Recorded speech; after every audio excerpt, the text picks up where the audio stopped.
Henderson, nomadcapitalist.com. This is the Nomad Capitalist Report.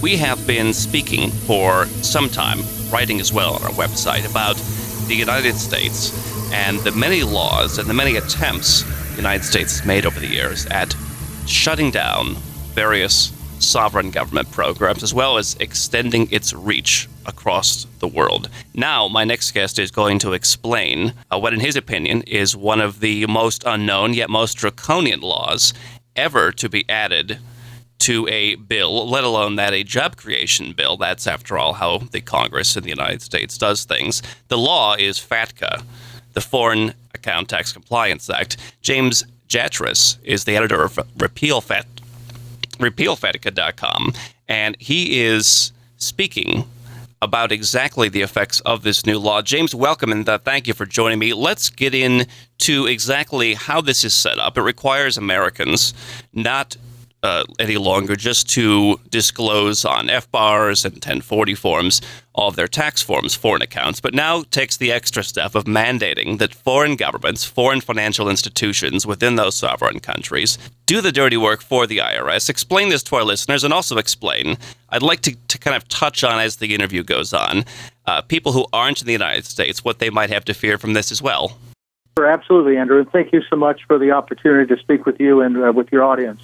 By the way, in addition to what we're going to talk about with institutions and governments, FATCA also adds another dollop of responsibility on individual Americans, in addition to what they have with FBAR. There's yet another form specific to FATCA, which is already required of Americans with foreign accounts that qualify under the law, starting with their 2011 tax return. So even though the major regulations on foreign institutions have not yet gone into effect, those affecting individual Americans already have.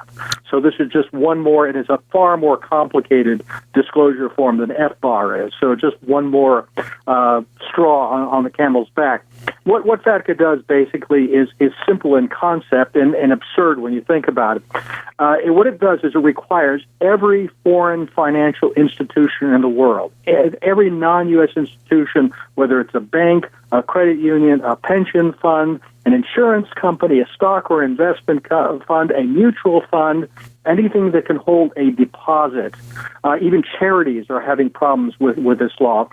To make an agreement directly with the IRS, the American IRS, to provide information about American accounts. And if they refuse to do that or even decline to do that, they are hit with a 30% penalty on any income they derive from the United States.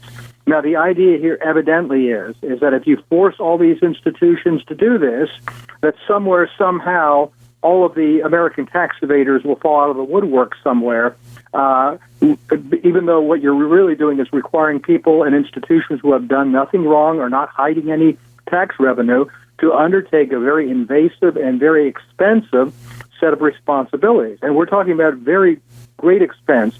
A major bank, for example, the Wall Street Journal identified Toronto Dominion will spend itself $100 million complying with this law. TD Bank. Some of the tax, yes, and some of the tax lawyers I've talked to say that the aggregate for compliance worldwide could reach $1 trillion, and that's not even counting penalties, the 30% for non-compliance with the law. These are all costs that would be borne by these institutions, and then, of course, passed on to their consumers.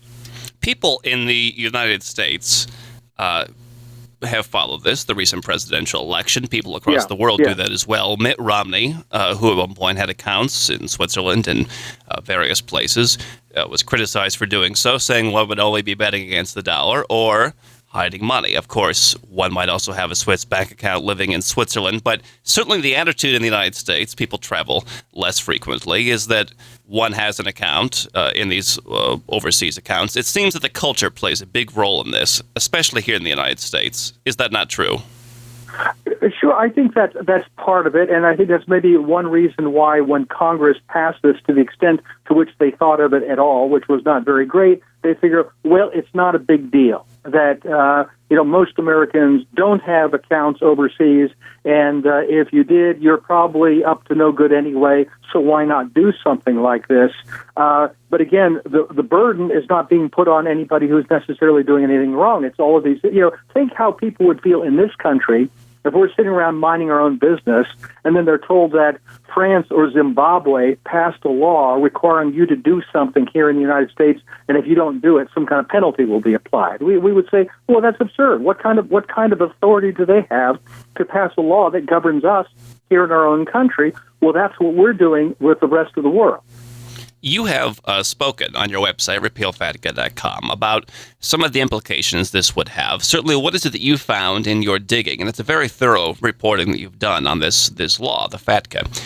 What is it that you have found that you believe the implications will be of FATCA in terms of investment in the United States? And certainly, I think that many Americans would say there's very few places to go. The U.S. holds all the cards. What have you found? Well, a couple of things. There are two ways in which foreign institutions are dealing with this. One is to simply dump their American clients, which, by the way, won't do them much good. Even if they tell the IRS, well, we have a policy of not accepting American clients, the IRS is responsible. Prove it.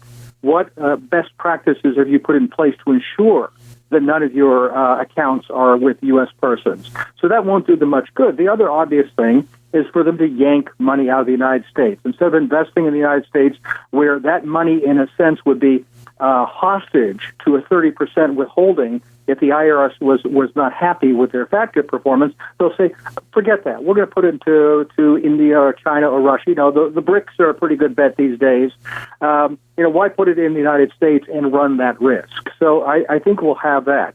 The other thing is that even some of the proponents of FATCA admit that it's simply not enforceable. There's simply no way the IRS can enforce this kind of worldwide regime unless they can somehow bully foreign governments into acting as IRS's deputies. And that's what we have behind these so-called intergovernmental agreements, what they call IGAs.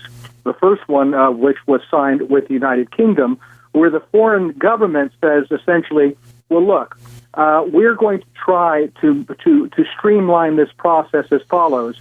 We, London, will undertake to impose FATCA reporting requirements on our own domestic institutions and collect that money here in the United Kingdom and then share that with the IRS.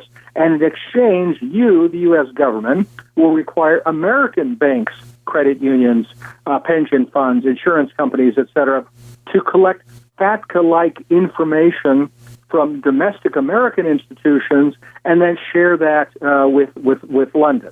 If Americans who have retaliated greatly against things like $5 debit fees, I don't think they've seen just the beginning of it.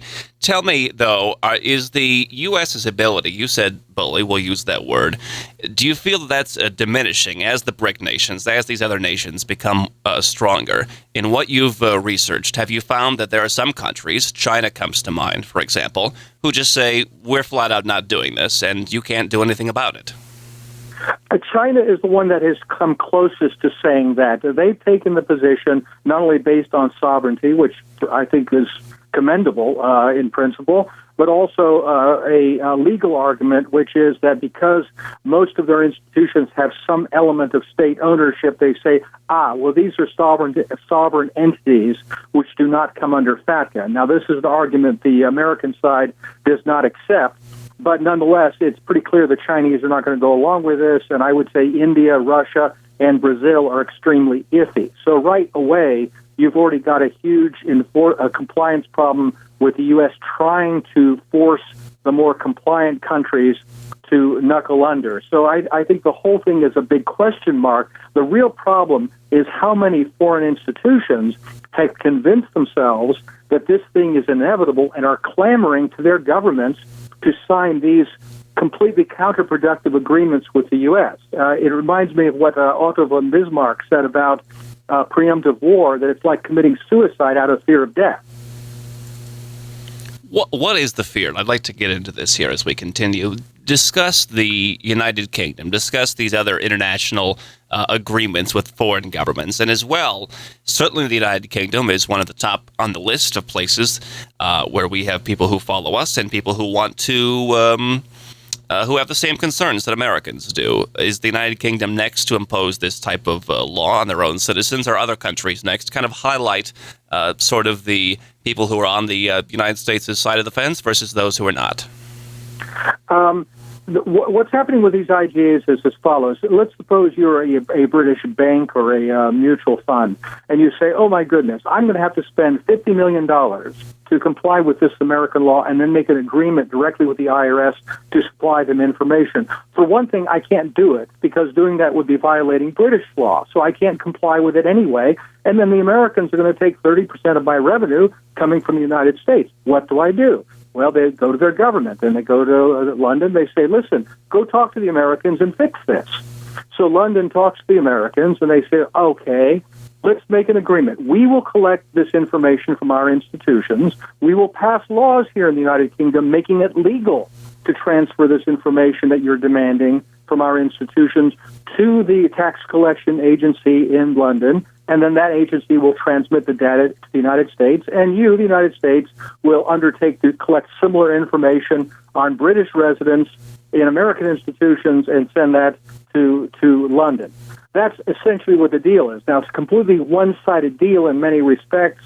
The cost of compliance can be far higher for the British side and for the American side, but even what the Americans what we're spending here doesn't do any good for the United States. It doesn't put any more money in the Treasury. All it does is help create a worldwide exchange of information, and now already we see the Parliament in the United Kingdom saying, well, gee, maybe we should pass a similar law. Let's start with one that applies to the Isle of Man and Guernsey and Jersey and see if we can expand that further.